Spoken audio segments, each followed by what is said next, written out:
One of the failures, I think, that of housing policy generally, and I would say this is probably not limited to housing policy, is that we don't think about where we're going to be in 3 to 5 years or even in 10 years, and we neglect when the time is right to put policies in place that prepare us for the future. So what we've done is assembled some of the nation's leading thinkers on these issues about forward-looking trends to help us just sort of chart out where is this country going and what are the issues that we need to be anticipating so that during this lull in the housing market, we don't waste our time and waste this opportunity to put policies in place to really get us where we need to go. So I want to start out by asking Nick, the initial question really is, what are the trends that folks need to be thinking about as they plan their housing policy? And if you could just help us understand some of the demographic changes that we ought to be thinking about, some of the housing market changes that can help prepare us for that.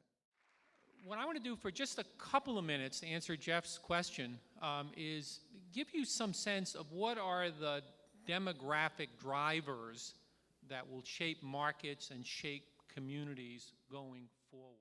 We're still growing. There are still a lot of people coming to this country.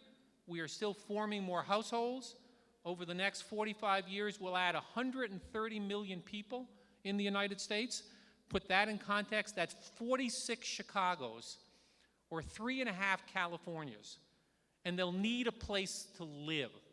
So we have a growing population. They have to live someplace. And we'll have to figure out where they're going to live, how they're going to live, what they're going to live in. Even in the short term, while the rate of household formation is down, it is still pretty significant. We estimate, even under the most conservative assumptions, we'll be adding about 1.25 million households a year for the next 10 years, which was about the rate in the end of the 90s and the beginning of this decade. So that's a relatively big number, and that's the number that'll finally work off this excess inventory that we have. I'm interested in really understanding better where these people are going to live. So more renters, more single people, fewer kids in households, older population. Where are they going to live? How are they going to get to work? How are they going to get about town? Shelley, help us understand kind of where things are going in terms of trends in neighborhood development.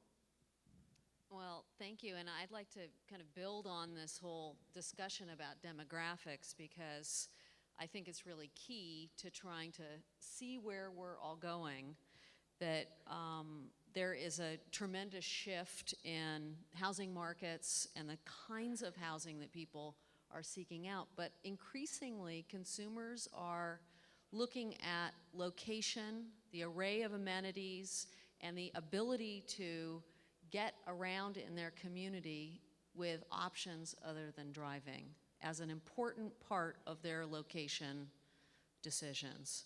And in our work at the Center for Transit-Oriented Development, when we did our own look at the demographic trends several years ago, we estimated, simply based on demographic changes, that about a quarter of the future housing market was likely to want to live in what we call transit-oriented neighborhoods. After all of the gas price fluctuation that happened last year, we're seeing the level of interest in neighborhoods connected to the region by transit options just growing by leaps and bounds. Mac, we've been talking about trends at the household level and the changes that those trends are likely to instill in individual living decisions. Help us understand what the impact of this is going to be for metropolitan areas, and what do you see, how are these trends, what are the trends that are going to shape the size and shape of metropolitan areas in the next 5 years?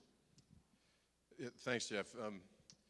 I think one of the things, and certainly one of the things that's really come out in this conference, is that two of the big trends that we're going to be seeing over the next 10 years are going to be changes in the way we actually manage and size and shape our communities, especially at the metro area, but also profound changes in the way we do that. And so to start with the first one, the reshaping and resizing of metropolitan areas is going to take place and is taking place and actually has been taking place for the last 40 years as a result of industrial restructuring. And we've seen now there's just gigantic problems that we have to attend to, that we've kind of quietly ignored as industrial restructuring has taken place since the 1970s.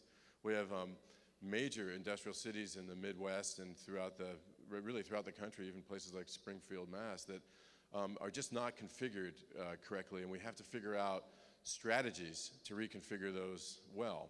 So one of the big challenges we're going to have is how do we resize these cities, and how do we do it in both creative and strategic ways so that we don't let the resizing be done for us by blight and abandonment and disinvestment, but it's done in a way in which we can actually turn these older industrial cities back into amenities-rich destinations that folks will actually want to live in. How can planners help us break down some of those silos and think about integrating all of these different pieces in place? We all want it to happen. How can it happen, and is it important that it happen? What would you suggest? If you want to break into the mayor's agenda on the top 5 list and get the attention you deserve, you need to break out of those single-issue silos of the past and not create new silos, by the way. So I think there's a new paradigm of community building emerging in the U.S. And even in Washington, they're beginning to get it. In fact, the secretaries you heard from Transportation, Housing, Environment, and Energy have joined under the banner of more livable, sustainable American communities, as Neil Pierce put it several days ago. Now that is exciting. And what's even more exciting is that housing people are getting it too.